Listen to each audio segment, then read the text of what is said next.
നല്ല ഒതുക്കത്തോടെ നിൽക്കാനല്ലേ നബി സല്ലല്ലാഹു അലൈഹി വസല്ലം നിങ്ങളുടെ നിർദ്ദേശം. സഹോദരിമാരെ, കല്യാണം കിട്ടുമ്പോഴേക്ക് ഫ്രീഡം വന്നുപോയി എന്ന് ചിന്തിക്കരുത്. സൽക്കാരം വരുമ്പോഴേക്ക് നിയമം മാറി എന്ന് ചിന്തിക്കരുത്.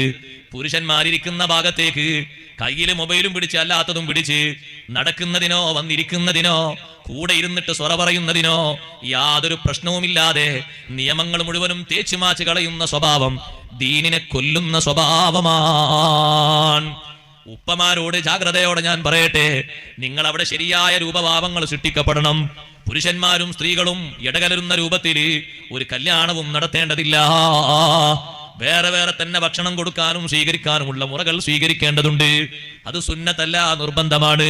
ഇടകലർന്നിട്ട് ഇന്നത്തൊരു ദിവസമല്ലേ, ഇങ്ങനൊക്കെ ആയാലും പ്രശ്നമില്ല എന്നൊരു വകുപ്പ് നമ്മിൽ ഉണ്ടാകരുത്.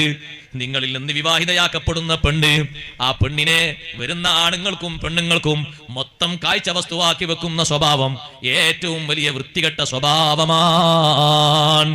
ആ പെണ്ണിനെ, പുതിയ പെണ്ണാകുന്ന പെണ്ണിനെ മറക്കുള്ളിലാണ് താമസിപ്പിക്കേണ്ടത്.